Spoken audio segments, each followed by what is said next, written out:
kiranya Tuhan ada, tentu bisa dilihat.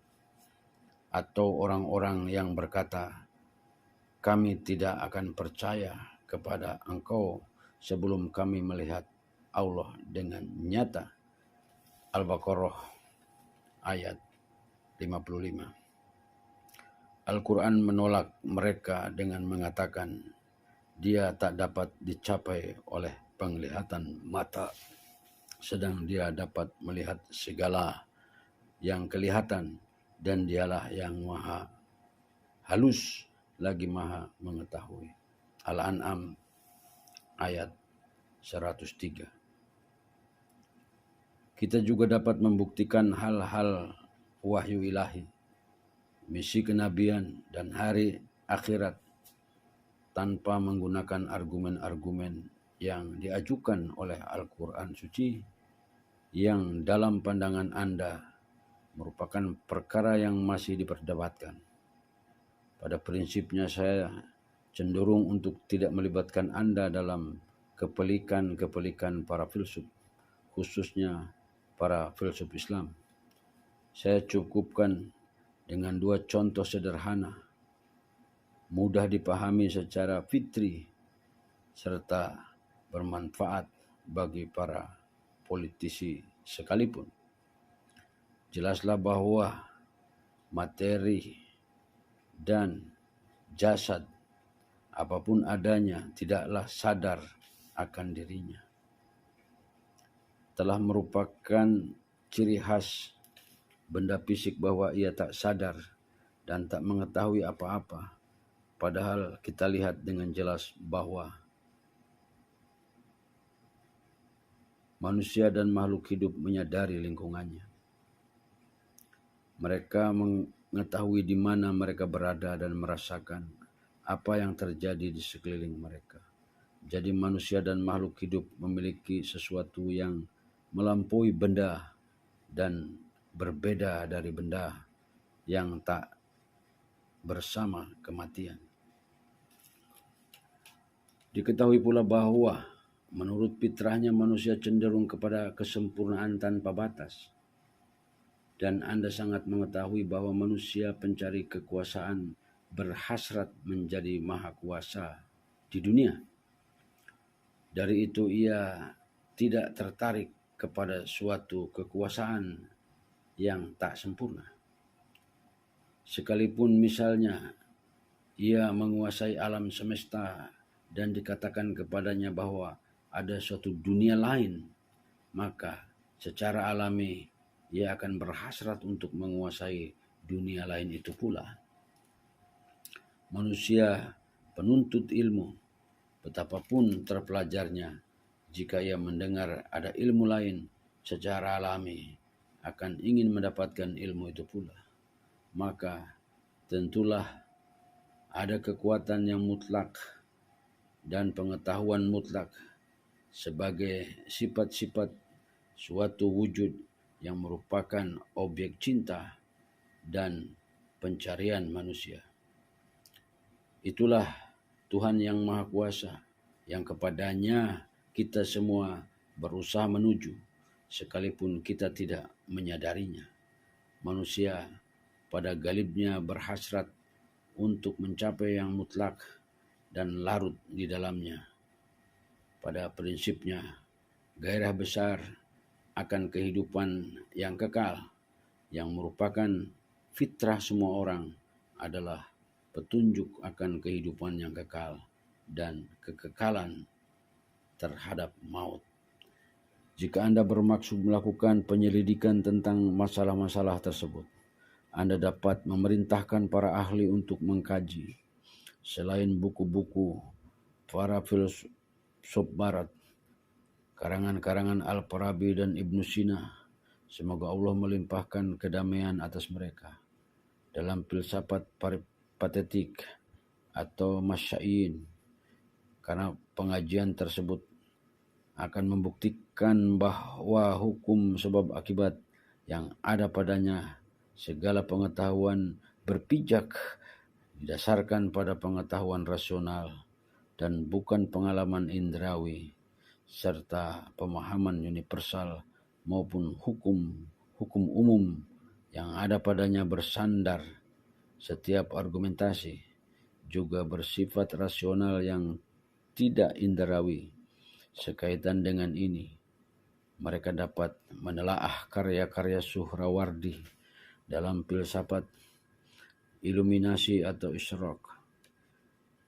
Secara ahli dia menjelaskan kenyataan bahwa setiap benda dan objek material membutuhkan cahaya murni yang sepenuhnya tak dapat diindera, dan bahwa konsepsi intuitif manusia tentang hakikat manusia juga sama sekali jauh melampaui dari persepsi indrawi. Anda juga dapat meminta para ahli untuk menelaah karya terkenal Sadr al-Muta'alihin. Semoga Allah melimpahkan rahmat baginya dan membangkitkannya bersama para nabi dan orang-orang yang saleh dalam filsafat transendental atau hikmah al-muta'aliyah. Sehingga akan jelas bagi Anda bahwa realitas pengetahuan sesungguhnya adalah entitas yang terpisah dari materi. Karena itu, ia juga tidak diatasi hukum-hukum materi. Saya tidak ingin menjemukan Anda lebih jauh dengan detail-detail. Karena itu, saya tidak sebutkan judul dari kitab-kitab para pemikir besar lainnya, khususnya Muhyiddin Al-Arabi. Jika Anda ingin mendalami seluk-beluk pemikiran sarjana besar ini, silakan kirim beberapa ahli pikir Soviet yang berkualitas tinggi dan dipersiapkan dengan baik dalam bidang ini ke KUM, supaya beberapa tahun dengan karunia Allah mereka akan memperoleh pengetahuan tentang hal-hal subtil tersebut, dan tanpa perjalanan ini kesadaran yang demikian tak akan menjadi kenyataan. Yang mulia Tuan Gorbachev, sekarang setelah menyebut hal-hal pokok di atas dan mukadimah dalam masalah ini, saya menyeru kepada Anda untuk secara serius mengkaji Islam. Bukan karena Islam dan kaum muslimin membutuhkan pengkajian Anda, tetapi karena nilai-nilai Islam yang tinggi dan universal yang dapat memberikan keselamatan dan kesejahteraan bagi seluruh bangsa dan memecahkan problem-problem mendasar yang menghadang manusia. Suatu penyelidikan yang mendalam tentang Islam akan membebaskan Anda selamanya dari masalah Afghanistan dan masalah sejenis lainnya. Kami senantiasa memperlakukan kaum muslimin di seluruh dunia sebagai kaum muslimin Iran. Lebih jauh lagi, kami merasa senasib dengan memberi kesempatan beribadah yang relatif bebas. Secara praktis, Anda membuktikan bahwa Anda tidak lagi berpikir bahwa agama itu candu masyarakat. Jika begitu, apakah agama yang telah menjadikan Iran seteguh gunung dalam berhadapan dengan adik kuasa adalah candu rakyat? Apakah agama yang menghendaki terlaksananya keadilan di muka bumi dan kebebasan manusia dari segala belenggu materi dan ruhani adalah candu masyarakat? Memang ada agama yang menjadi alat untuk menyerahkan kekayaan material dan spiritual negara-negara Islam dan non-Islam ke tangan para adik kuasa dan kekuasaan lainnya, dan menyeru rakyat penganutnya untuk menghindari politik. Itulah yang oleh orang Iran disebut agama sponsoran Amerika. Akhirnya saya nyatakan dengan terus terang bahwa Republik Islam Iran sebagai tonggak terbesar dan terkuat dunia Islam mampu mengisi kekosongan iman yang menimpa sistem Anda. Bagaimanapun, sebagaimana di masa lampau, Iran meyakini dan menghormati hubungan bilateral dan bertetangga baik. Wassalam ala manitaba'al huda. Salam sejahtera atas mereka yang mencari kebenaran. Ruhullah Al-Musawi Al-Khumaini, 1 Januari 1989.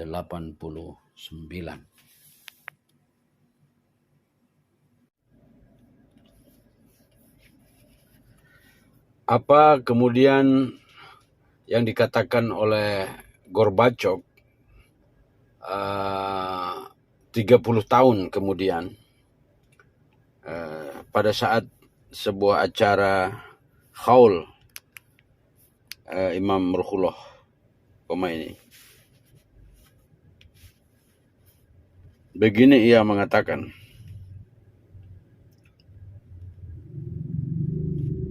Gorbachev mengungkapkan penyesalannya dalam sebuah wawancara karena telah mengabaikan peringatan dari pendiri Republik Islam Iran hari itu. Gorbachev menyatakan, menurut pendapat saya, yang menjadi penerima pesan Ayatullah Khomeini adalah semua masa sepanjang sejarah. Dia menambahkan, ketika saya menerima pesan ini, saya merasa bahwa orang yang menulis pesan ini pemikir yang berempati akan nasib dunia.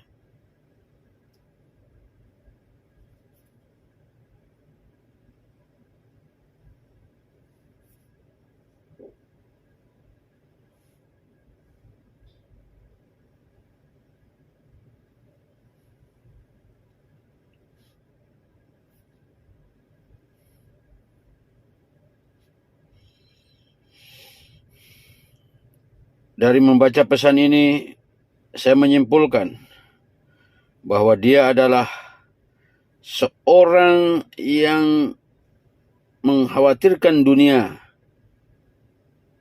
dan saya ingin lebih mengenal dan memahami revolusi Islam. Gorbachev kemudian menjelaskan gejolak ekonomi dan politik Rusia dan menyatakan, jika kita menganggap nubuat Ayatullah Khomeini dalam pesan itu dengan serius dan menanggapinya dengan baik, kita pasti tidak akan pernah menyaksikan situasi seperti yang ada pada hari ini. Pengakuan terus terang Gorbachev tentang kebenaran prediksi Imam Khomeini akan keruntuhan komunisme dan keruntuhan kekuatan adidaya timur